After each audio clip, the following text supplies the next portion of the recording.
Tideh di Krong Sabe tengku megah denganmu. Tak lemah deh dalam kurung raya. Monyo sino bak kebun kecil Ramli. Letat buana.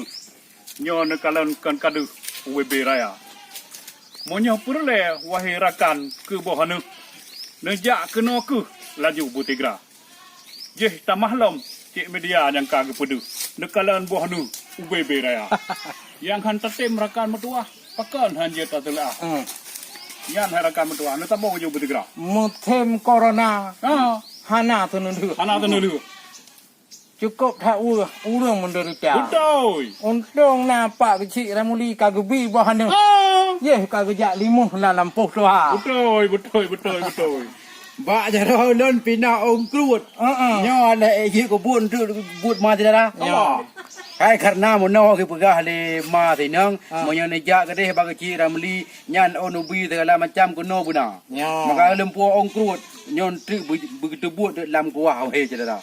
Nyan boh anu cukup tak mangan. Betul. Yan wahai utabat je kubat penawa. Ya. Bak di safety ci pegah tiat. Ya. Puak khatiat boh anu tu ha. Menyotah tok iya gede yang mekarat. Dia lagi ada Muhammad yang buah nih supaya kerja minta. Supaya lancar wahai utabat. Nyan puak legat truk ni pulih aja buat mati darah. Kau yang menan happy yang ganteng gatat. Caci tak mah riwayat mudua keraba. Munyo tapajuh bohanu he tengku aman. Cik mangat tat rujak tabung mentira. Nyo. Nyo tu mah ada dalam perkamata yang he tengku Muhammad. Supaya mangat untuk nepajuh ngan masidara.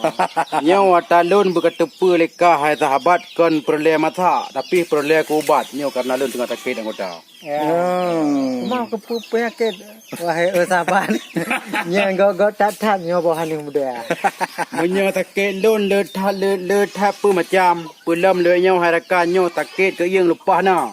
Ngan takit urat, takit atam lembung, takit lain lah macam yang penting nyo banu nyo harakan jual kubat ke pegah le dah.